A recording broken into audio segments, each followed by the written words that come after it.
God.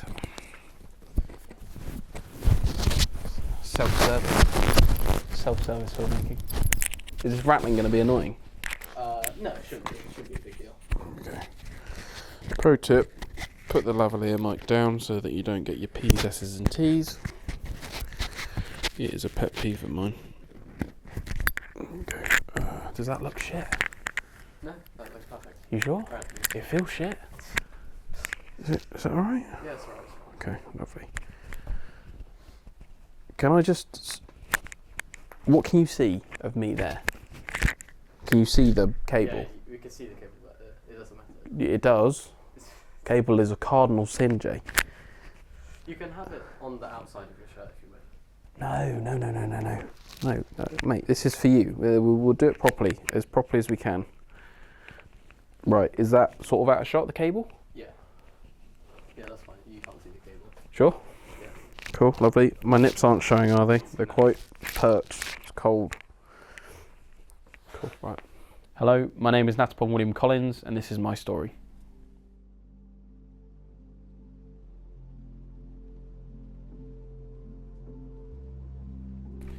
How are you? I'm right. How's the journey here? Mate, it was a fucking schlep. It was a schlep. Mate, I had to run about this morning, but it was good. That's the job, isn't it? How are you feeling? Feeling good? Fine. Are we having a therapy session? Are you going to talk to me about my childhood trauma? No. What do you do for your everyday job? Weird. My name is Natapong William Collins. I am a videographer. My day-to-day job is, as a videographer, is a mix of everything. I think videography in itself, and I think filmmaking in itself, is a job about solving problems.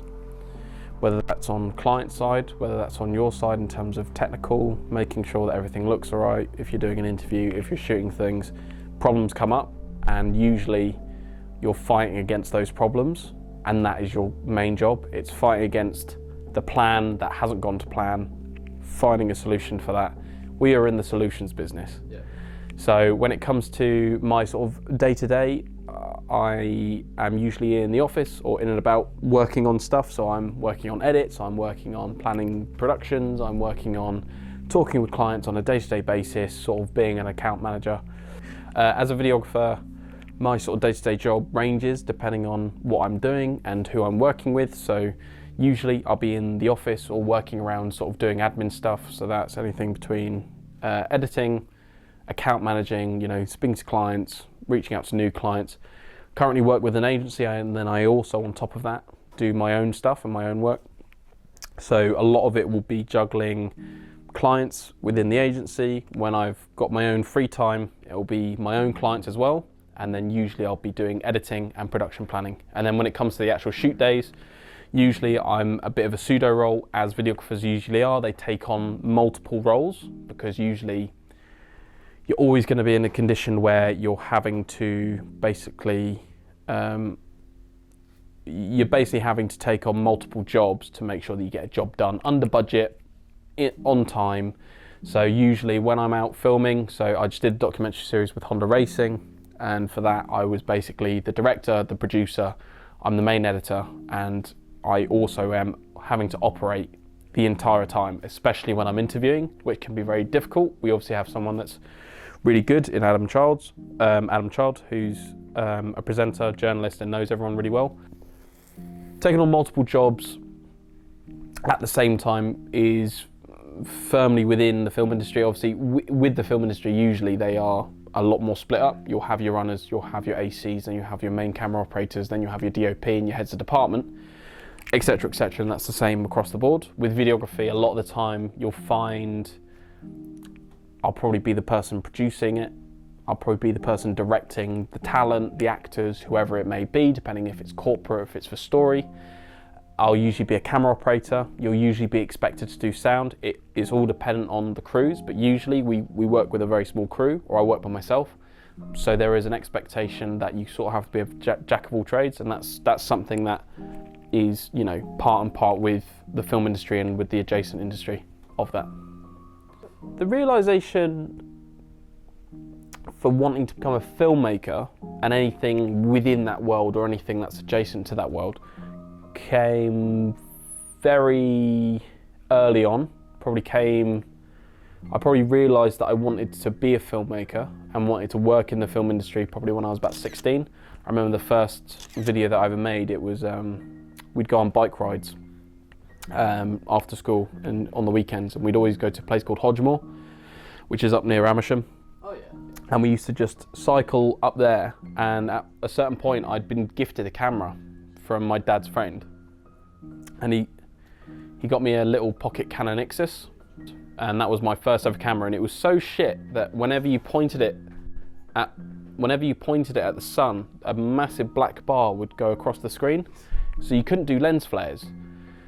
So I'm there and I'm trying to film this video, and I've got my little gorilla pod, and I'm trying to, be this kooky filmmaker, being like, right, and I'm gonna get these whip pans and do this and do that.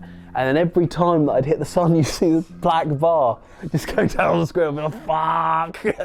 there's no way I'm gonna fix this. And so I'm having to shoot like lower down and like being like, guys, can you ride away from the sun so that I can actually get this shot? And I remember I made like a 20-second, 30-second video, just got some music off the internet and just cut it together, and like there was no real sound, there was nothing like that, but the fundamentals were there, where I was just trying to make something. The colours were awful, I didn't know what I was doing, half of it was out of focus, but like the actual video, I watch it and I'm going, that's all right. And I think about it now still, and I'm going, I remember that not being a half decent edit. Like as soon as I had that, and I remember I showed Ethan, showed George, my mates, they were just like, that's all right, that's not bad. And then after that, it was like, I was like, Dad, look, I want to do this at college, I want to go do this. Dad bought me my first proper camera, one that you could take shots of the sun and there wouldn't just be a massive black bar going down the middle.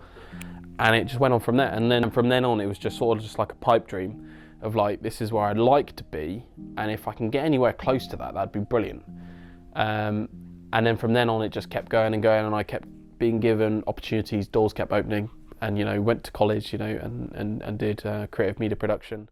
I think Henley's always been quite a big part of my life. So obviously, I came here for college. What I then discovered, sort of after my first couple of days, was that your granddad, my granddad, we used to go camping literally around the corner. So there's like a camping site that's just on your way in on the coach. The way it takes you go past basically this like greenery area, and we used to come camping here like once a year. And I remember we'd sit right here by this door because there's a hotel attached, and I'd have like a little spaghetti bolognese. It was brilliant. It's amazing. Between college and university, I think they both allowed me to do different things, and they both gave me different opportunities. So the experiences were very, very different. And I think with college was an eye-opener in terms of what was possible. So with college, it was a lot of, I've learnt these things on the internet, I've done this, I've done that.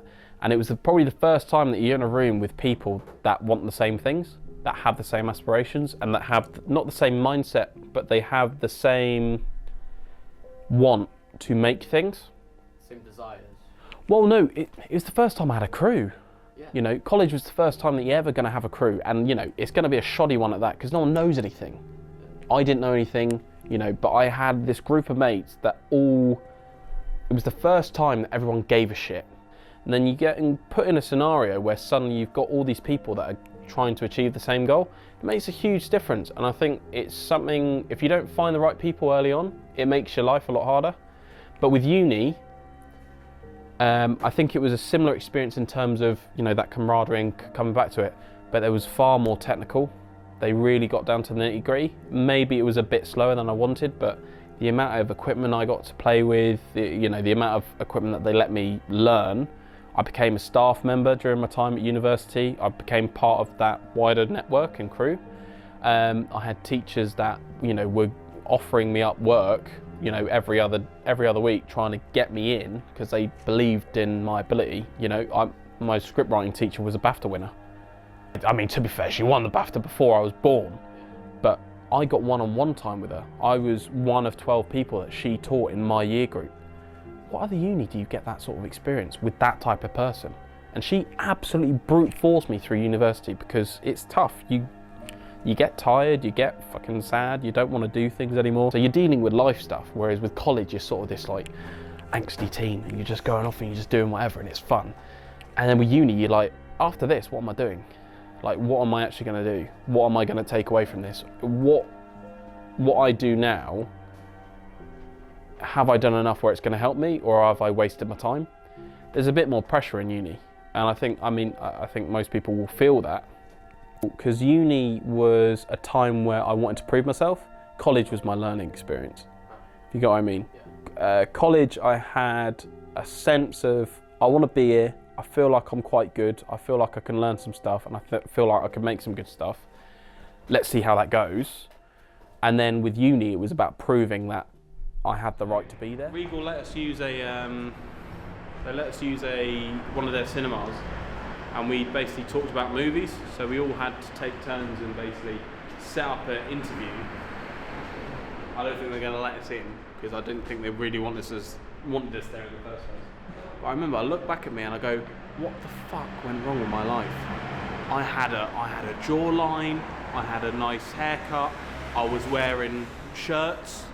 I was wearing fucking shirts, and now I'm just grovelling away. The main difference is that university, you got life in the way. College, you're all about trying to just progress and just get the most out of it and have fun. That's what I should have said instead of a 15-minute response. Yes.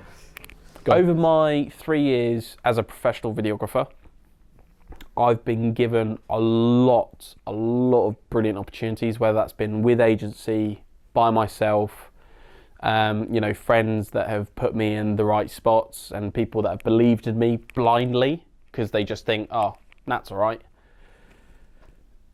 It's been amazing, and I think definitely the stuff that I've been able to do with Honda UK, with Honda Europe, Honda Swiss more recently, I've been able to work with so many different branches of that company and work with so many great people that have so many cool projects. I got asked to, so I just finished a documentary series with England rugby women's team, the Red Roses, and I just did these little documentary pieces that were talking about, women's rugby, women in the sport, how the sport's progressed and stuff like that. And from there, I was given Beyond the Blade, which is another documentary series that Honda had been doing for a couple years, probably about 4 or 5 years, if not longer. And I was given the opportunity to basically lead that on the back of the narrative work that I'd done for the Red Roses.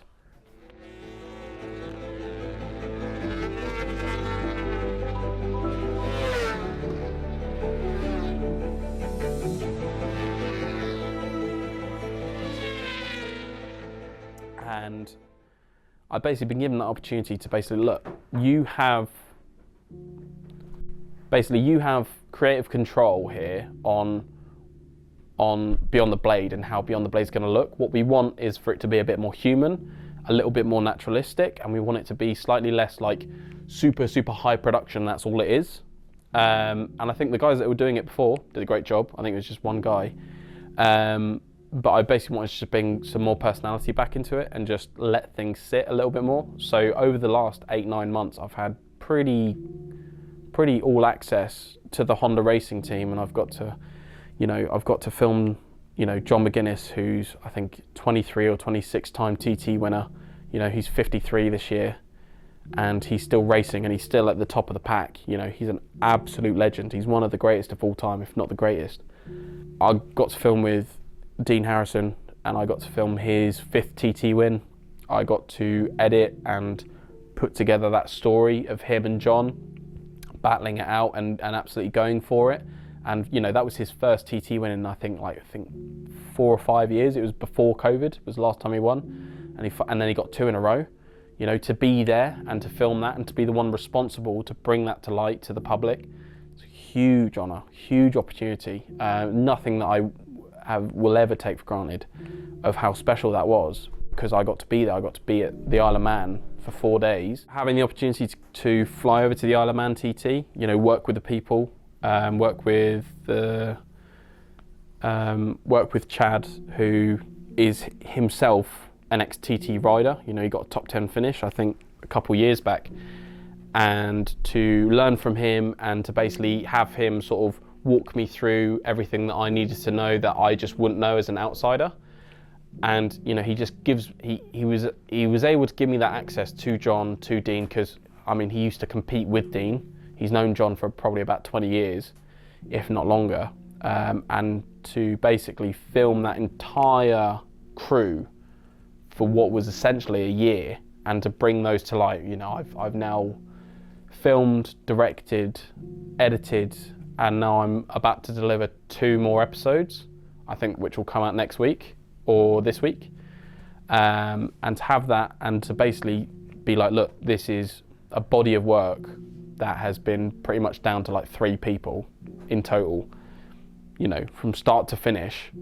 That's ours. You know, we filmed that, we created that from scratch, and we built out, you know, a series that I think really resonated with people. I don't think it could, you know, it's always nice to get more views if you can, but I think what we were able to accomplish, I think, is a nice legacy, because I'm not going to be doing it next year. But to have the opportunity to do that with all these great riders, these ex-champions, these current champions, and people that I've been able to film succeed, amazing. Like, everyone's been so gracious. So that's probably one of the biggest overall achievements. That entire thing as an achievement is definitely something that I'd highly regard as probably one of the biggest opportunities I've had in my career so far. Last year I had the opportunity to film with the King of England, and I got to film with Tim Cook, and I got to film Ray, pretty much all in the same night.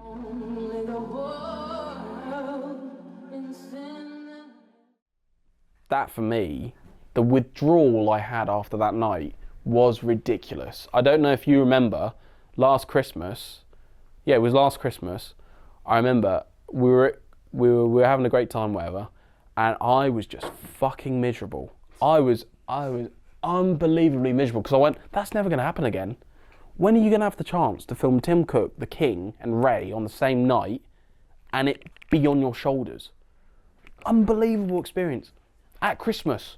Christmas trees, all, you know, everything's lit up, and you've got all these people going, Tim, oh, the King's there, oh, go there. And then I'm getting a live performance. Ray is there. You know, I'm looking up at her and I'm filming her. She's doing like this unbelievable rendition of Oscar Winning Tears. She does an unbelievable rendition of Holy Night. And I'm going, what the fuck is my life? It's like, what is going on? And then I'm just sat there, I'm just going, this is never going to happen again. When am I going to have the chance to do that all over again? Because it was done. It was like within an hour, it was done. It was 3 days of planning, and then it was done. And then we all just had to go home. And I went back into the office one day and I went, I think I've got to give up. I think I've peaked. Nothing ever is going to come close to that. Like, that's fucking ridiculous. It was unbelievable. That 3 days of my life it just went by like a thunderstorm. Like, it just rolled in, created absolute chaos, and then just left. And then all you see is just like bits of my brain just scattered about, being like, what the fuck has just happened? And I was just like, wow. But like, what a brilliant opportunity. And that for me, like, that's really always stuck out for me is something that's massive. You know, that's something that you tell families, and that you go on trips with people, and that's the story that comes up.